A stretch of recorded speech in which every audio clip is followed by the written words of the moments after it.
সুপ্রিয় ছাত্রছাত্রী, আশা করি তোমরা সবাই ভালো আছো। তো আমরা আজ শিখব কোড, কম্পিউটার কোড। তো আমরা দেখো তৃতীয় অধ্যায় অলমোস্ট প্রায় সব কিছু শিখে ফেলছি। তো লাস্ট টপিকস আমাদের কি কম্পিউটার কোড বা কোড। এখন কোড জিনিসটা কি, এই জিনিসটা নিয়ে আমাদের এই সেশনে আলোচনা করব। তো দেখো, আমরা যখন কম্পিউটারে প্রেস করি তখন আসলে কম্পিউটার কি বোঝে? কারণ কম্পিউটার তো জিরো আর অন ছাড়া আর কিছুই বোঝে না। তাহলে কম্পিউটারে আমি যখন প্রেস করব সে বুঝবে না, সে কি বুঝবে? জিরো আর অন। আবার যখন আমরা বি প্রেস করব তখন সে জিরো আর অন দিয়ে একটা জিনিস বুঝবে, সে কিন্তু বি বুঝবে না, কারণ কম্পিউটার জিরো আর অন ছাড়া কিছুই বোঝে না। তাহলে দেখো, যখন আমরা প্রেস করি তখন সে এইরকম একটা নাম্বার পায়, সেটা 1000001 এরকম একটা নাম্বার সে বুঝতে পারে। এবং যখন এই নাম্বারটা পায় সে বোঝে যে আমাকে এই জিনিসটাকে তোমার মনিটরে দেখাতে বলা হয়েছে, তখন সে প্রিন্ট করে দেয় বা মনিটরে দেখায়। আবার যখন বি প্রেস করা হয় তখন এইরকম একটা নাম্বার সে পায়, তখন সে বি প্রিন্ট করে দেয়।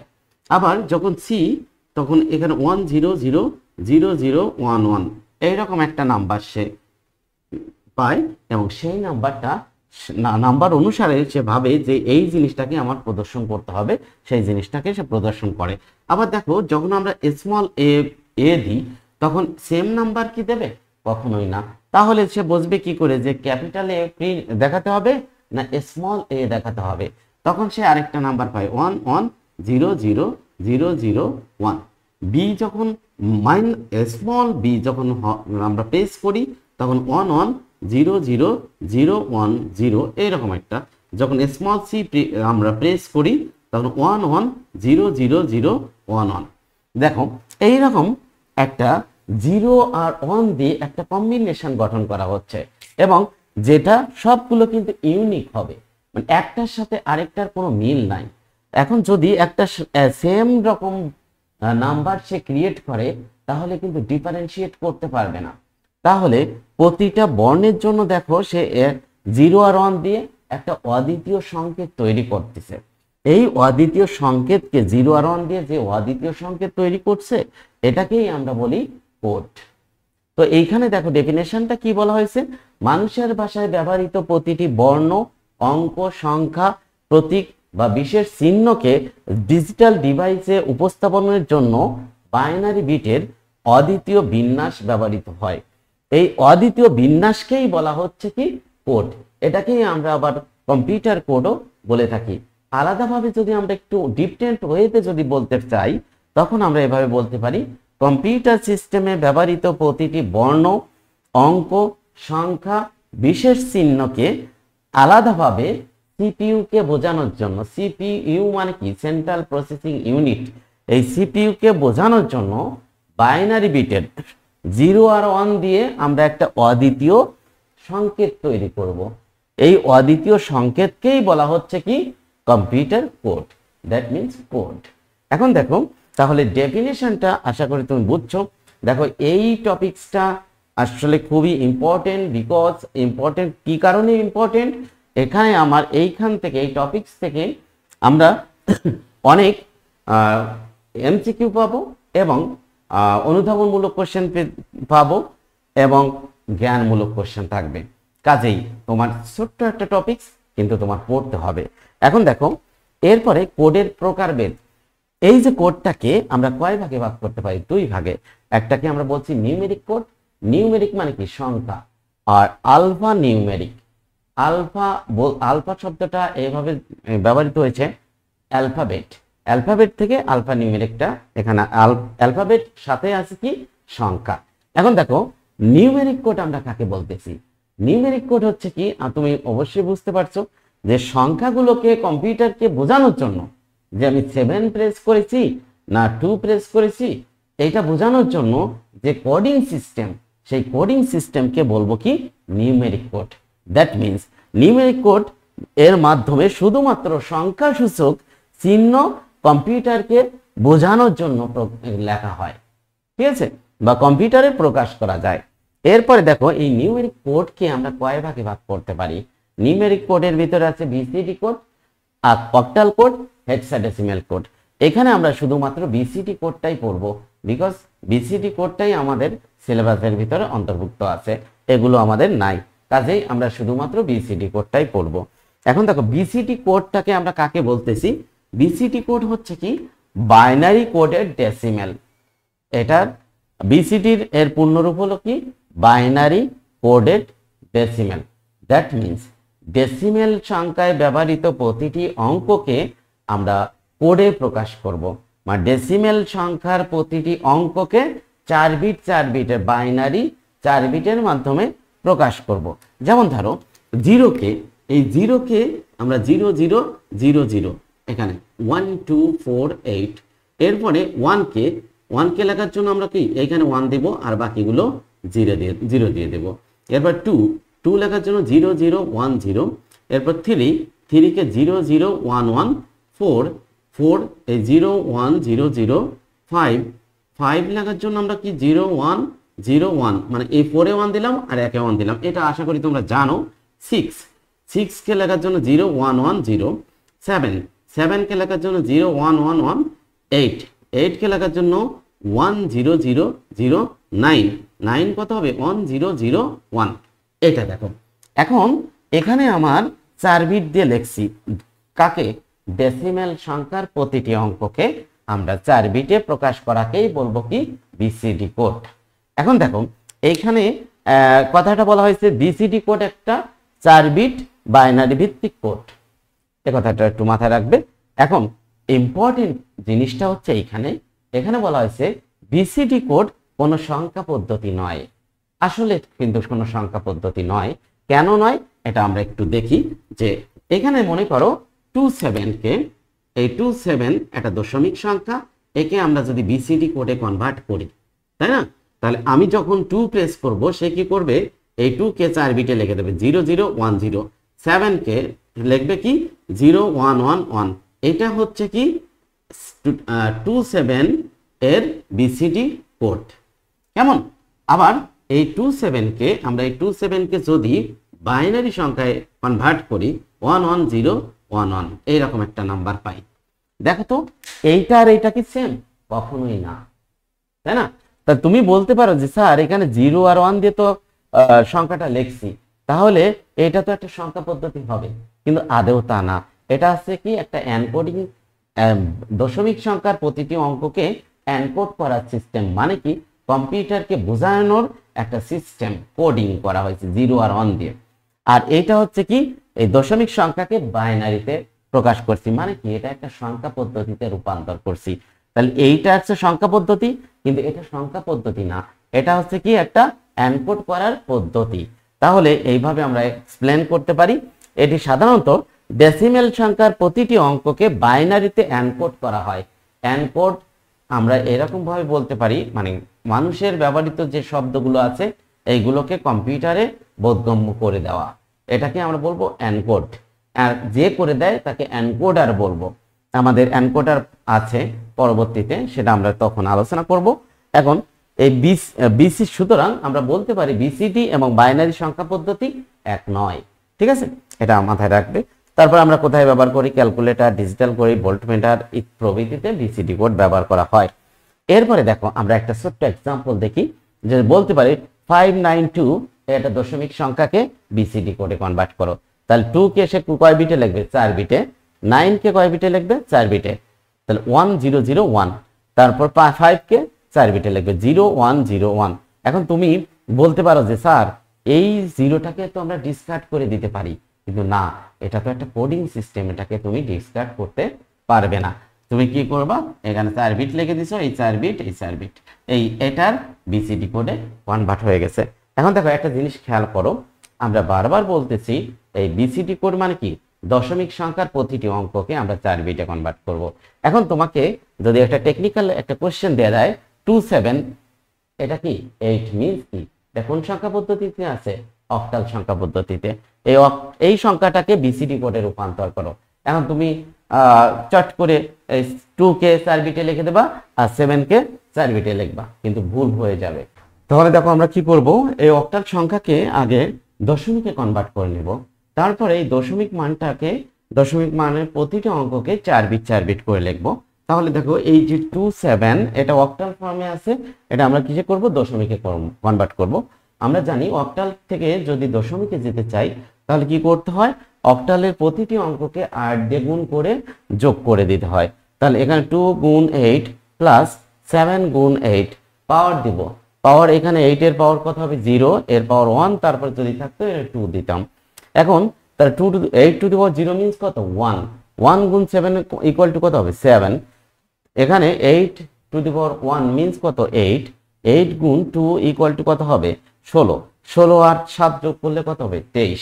এই 23 কে এখন আমরা এই 2 3 এটাকে আমরা কয় বিটে লিখে দেব, আমার 0 0 1 0, এই 3 কে 0 0 1 1। এখানে আমরা এর বিসিডি কোড পেয়ে গেলাম। কার বিসিডি কোড, এই 27, এই 27 অক্টাল সংখ্যা পদ্ধতি ছিল, একে আমরা কি বিসিডি কোডে কনভার্ট করলাম। তাহলে দেখো যে কোনো সংখ্যা পদ্ধতি তোমাকে দিয়ে বলতে পারে এটাকে বিসিডি কোডে কনভার্ট করো, কিন্তু আমার কি করতে হবে, আগে যে কোনো সংখ্যা পদ্ধতি থাকলে এটা আগে কনভার্ট করে আমরা দশমিক সংখ্যা পদ্ধতিতে আসব। সেই দশমিক সংখ্যার প্রতিটি অঙ্ককে 4 বিট করে লিখে দেব। আশা করি তুমি পারছো। এখন অনেক সময় এইরকম একটা দিতে পারে, এরকম একটা নাম্বার দিতে পারে, দিয়ে বললো এটা বিসিডি কোড আছে, এর সমতুল্য দশমিক মান কত হবে। আর তুমি কি করবা, 4 বিট 4 বিট করে গ্রুপ করবা, গ্রুপ করে তার ডেসিমেল ভ্যালুটা লিখে দেবে, এই মোটামুটি হয়ে যাবে। আশা করি এটা বুঝতে পারছো। এখন দেখো আমরা বলছিলাম কোড হচ্ছে 2 প্রকার, একটা আছে নিউমেরিক কোড, একটা হচ্ছে alphanumeric code. Alphanumeric কথাটার অর্থ কিভাবে আসছে, আমরা বলছি অ্যালফাবেট, অ্যালফাবেট মানে কি বর্ণ। এখন দেখো আর নিউমেরিক মানে কি সংখ্যা। এখন আমাদের কম্পিউটার সিস্টেমে তো শুধুমাত্র সংখ্যা নিয়ে কাজ করা হয় না, আমাদের বিভিন্ন বর্ণ আছে, বর্ণের ভিতরে small A to small Z, capital A to capital Z আছে।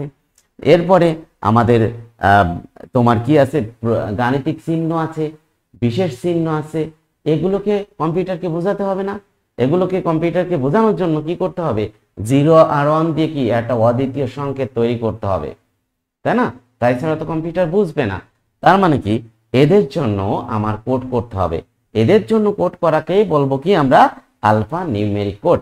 দেখো এখানে কি বলা হয়েছে, কম্পিউটার সিস্টেমের সংখ্যাসূচক চিহ্নের পাশাপাশি বিভিন্ন বর্ণ A to Z, capital A to Z এবং বিভিন্ন গাণিতিক চিহ্ন যোগ বিয়োগ গুণ ও বিশেষ চিহ্ন dollar sign, star, hash, percentage ব্যবহৃত হয়। এ সকল সংখ্যা বর্ণ এবং চিহ্ন ডিজিটাল ডিভাইসে বোধগম্য করার জন্য যে কোড ব্যবহৃত হয় তাকেই আমরা বলতেছি কি আলফা নিউমেরিক কোড। এই আলফা নিউমেরিক কোডকে আমরা বেশ কয়েকবার ভাগ করতে পারি, কিন্তু আমাদের সিলেবাসে 3টা আছে। একটা আছে ইবিসিডি আইসি কোড, আস্কি কোড আর ইউনিকোড। এখন আসো আমরা এই জিনিসগুলো পড়বো। কি প্রথমে কি আছে, ইবিসিডি আইসি কোড। দেখো ইবিসিডি আইসি কোডটা আসলে বাংলায় লেখা আছে, তো এখানে বুঝতে একটু কঠিন হচ্ছে। বিসিডি, এবিসিডির আগে ই লাগাই দাও, ই যুক্ত করে দাও, আর এখানে আইসি। তাহলে দেখো এটা বিসিডি, তার মানে বাইনারি কোডের ডেসিমেল। আর ই বলতে বোঝাচ্ছে এক্সটেন্ডেড, এক্সটেন্ডেড মিন্স কি আপডেটেড ভার্সন কার, বিসিডি কোডের। আর আইসি বলতে বোঝাচ্ছে, আই বলতে বোঝাচ্ছে ইন্টারচেঞ্জ, আর সি বলতে বোঝাচ্ছে কোড। দ্যাট মিন্স এর পূর্ণরূপ হচ্ছে কি এক্সটেন্ডেড বাইনারি কোডের ডেসিমেল ইন্টারচেঞ্জ কোড। দেখো বিসিডি কোড আমরা কয় বিটের বলছিলাম, 4 বিটের। এই 4 বিটে আমাদের ভিন্ন ভিন্ন নাম্বার ক্রিয়েট করতে পারি, কয়টা, 2 টু দি পাওয়ার 4। এটা তোমরা আশা করি জানো, এটা কয়টা, 16টা। মানে আমরা দেখো ওই যে আমরা পড়ছো না পারমুটেশন কম্বিনেশন, মানে সমাবেশ বিন্যাস, এই অনুসারে আসছে। আবার যেমন ধরো একটা কয়েন যদি আমরা নিক্ষেপ করি তাহলে কয়টা ঘটনা ঘটতে পারে, 2টা। আবার যদি আমরা 2টা কয়েন নিক্ষেপ করি তাহলে কয়টা, 4টা। আবার যদি আমরা 3টা কয়েন নিক্ষেপ করি তাহলে কয়টা ঘটনা ঘটবে, 8টা। আর যদি 4টায় কয়টা হবে, 16টা। তার মানে কি এই 2 টু দি পাওয়ার 4 মানে 2 টু দি পাওয়ার n এই সূত্র সমর্থন করে। তোমরা এটা জানো, এই নিয়ে আমি আর কথা বলবো না। এখন দেখো এখানে বলছে বিসিডি কোড কয় বিটের ছিল, 4 বিটের। তাহলে কয়টি ভিন্ন ভিন্ন চিহ্নকে বা সংখ্যাকে আমরা কি 16টি ইউনিক নাম্বার জেনারেট করতে পারতাম। আর এই 16টি ইউনিক নাম্বারের জন্য 16টা জিনিসকে আমরা বোঝাতে পারতাম, কাকে? কম্পিউটারকে। এর বেশি কিন্তু আর বোঝাতে পারতাম না। কিন্তু আমাদের তাহলে তো সংখ্যা নিয়ে কাজ করলে হবে না, আরো অনেক জিনিস আছে। সেই জিনিসগুলোকে বোঝানোর জন্য আমাদের পরবর্তীতে আনা হয়েছে কি এবিসিডি আইসি কোড। এখন দেখো এটা এখানে কয়টা কোড তোমার বিট ব্যবহার করা হবে? 8টি বিট। আর বিসিডি কোডে কয়টি বিট ব্যবহার করা হয়েছিল? 4টি। এখন যেহেতু এটা 8টি বিট ব্যবহার করা হচ্ছে, তাহলে 2 টু দি পাওয়ার 8 মিনস কি 256। এই 256টা ইউনিক নাম্বার জেনারেট করা যাবে। আর এই 256 ইউনিক নাম্বার দ্বারা 256টা বিভিন্ন বর্ণ, চিহ্ন, প্রক্রিয়া চিহ্ন এগুলোকে বোঝানো যাবে। ঠিক আছে? তাহলে এখানে দেখো আমাদের খুব বেশি জানার দরকার নাই, অল্প জানলেই হবে এখানে। তো এখানে আমাদের যদি বলে 27, এই 27 দশমিক সংখ্যা, একে EBCDIC কোডে কনভার্ট করো, তখন আমরা কিভাবে করব এটা একটু জানতে হবে। দেখো 2 আর এই 7কে আমরা বিসিডি কোডের মতো লিখবো। 7কে বিসিডি কোডে লিখলে 0111, তাই না? দেখো আমরা বলেছি কি EBCD আইসি কোড কয় বিটের? 8 বিটের। আর কয়টা বিট বাকি আছে? 4টা বিট। এই 4টা বিট আমরা 1 করে দেব। কেমন? যখন আমরা EBCD আইসি কোডে কনভার্ট করব। এরপরে SM স্টাইল এটাকে এখানে 0010, এটা আছে বিসিডি কোড, আর এর সাথে আমরা 4টা 1 লাগিয়ে দেব। এইটাই হচ্ছে আমার EBCD আইসি কোড। কেমন? বুঝতে পারছো আশা করি। এখন এরপরে আমাদের আছে কি ASCII কোড। দেখো এই যে আমাদের আধুনিক যে কম্পিউটার আছে, এই আধুনিক কম্পিউটারে সাধারণত এই ASCII কোড ব্যবহার করা হয়। ASCII শব্দটার অর্থ হচ্ছে American standard code for information interchange. এখন দেখো এটাও কি একটা কোডিং সিস্টেম। কোডিং সিস্টেম মানে কি? আমাদের যে কম্পিউটার সিস্টেমে ব্যবহৃত যে বর্ণ, অঙ্ক, সংখ্যা, বিভিন্ন চিহ্ন আছে, প্রক্রিয়া চিহ্ন আছে, এগুলোকে কম্পিউটারকে বোঝানোর জন্য কি করতে হবে? 0 আর 1 দিয়ে অদ্বিতীয় সংকেত তৈরি করতে হবে। এই অদ্বিতীয় সংকেতের কাজ কারা করেছিল? ASCII আসলে একটা কোডিং সিস্টেম। আর কারা করেছিল? ANSI, American national standard institute. এরাই হচ্ছে কি এই ASCII কোডটা আবিষ্কার করেছিল। এই ASCII কোড 2 প্রকার হয়, একটা ASCII 7 আর একটা হচ্ছে ASCII 8। দেখো এই ASCII 7-এ 7টা বিট ব্যবহার করা হবে, আর ASCII 8-এ কয়টা বিট ব্যবহার করা হবে? 8টি। তো এই 7টা বিটের ভিতরে প্রথম 3টা বিটকে আমরা বলছি জোন বিট, আর পরবর্তী 4টা বিটকে বলা হচ্ছে সংখ্যাসূচক বিট। তাহলে এটা একটু জেনে রাখতে হবে যে প্রথম 3টা বিটকে আমরা কি বলতেছি? জোন বিট, আর পরের 4টা বিটকে কি বলতেছি? সংখ্যাসূচক বিট।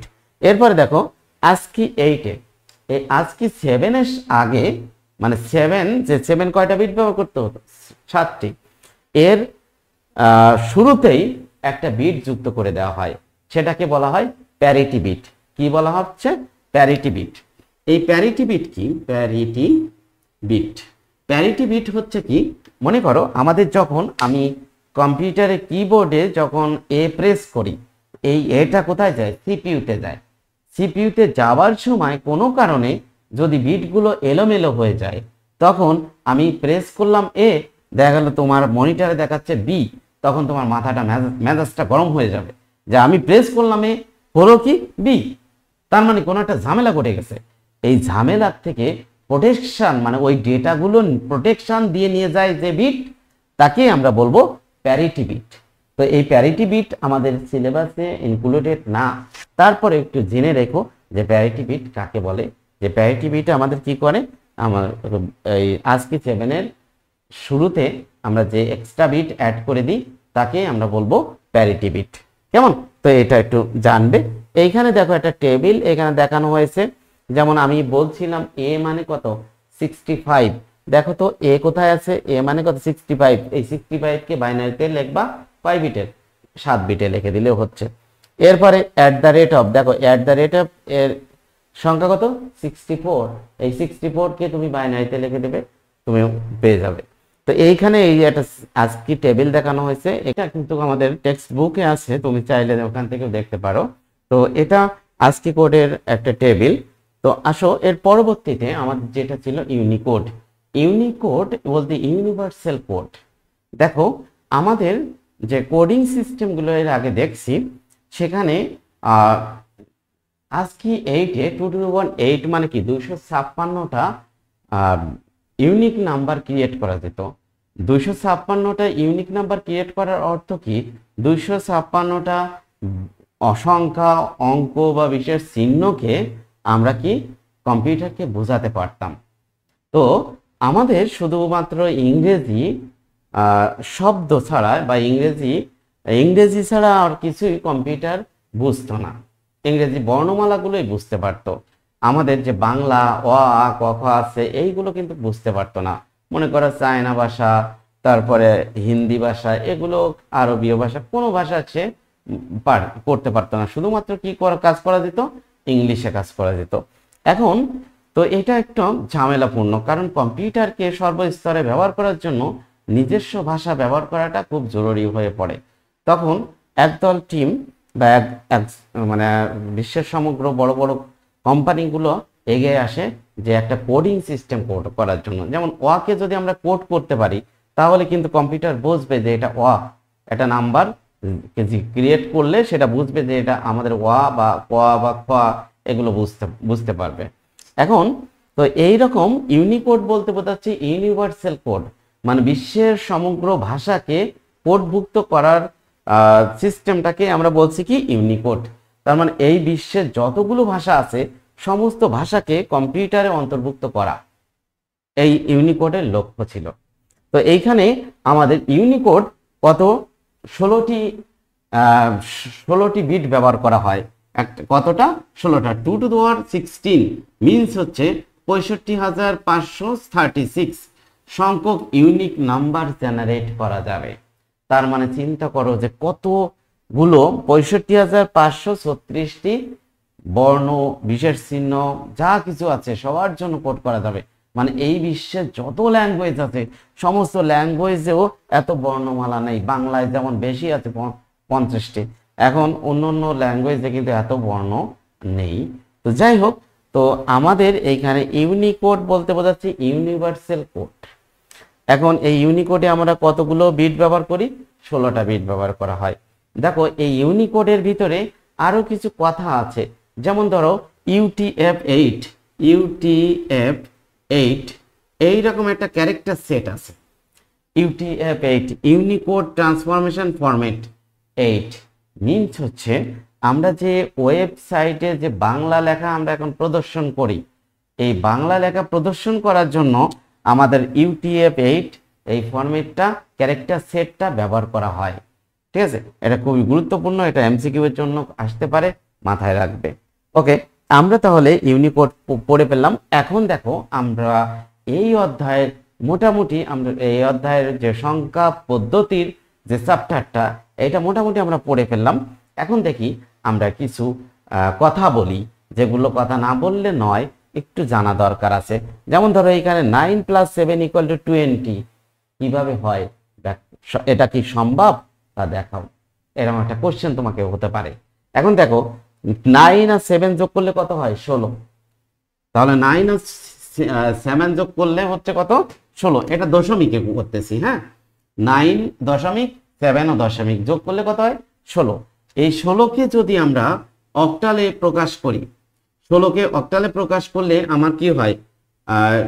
16 মানে কত? 2টা 8, তাই না? তাহলে 0 আর এই 2 আসে, 2টা 8 মানে কত? 2। এখন দেখো এরা একটু অন্যভাবে এক্সপ্লেন করছে। যেমন 16কে আমরা যদি বাইনারিতে লিখি, 16কে বাইনারি লিখে 1 2 4 8 16, এই 1 0 0 0 0 এটা। এখন দেখো এই বাইনারি সংখ্যাকে যদি অক্টালে কনভার্ট করি, আমরা তিনটা করে গ্রুপ নিব, তাই না? তাহলে এটা কত হবে? এটা 0, এটা 2, তাহলে এখানে আমরা কি পাই?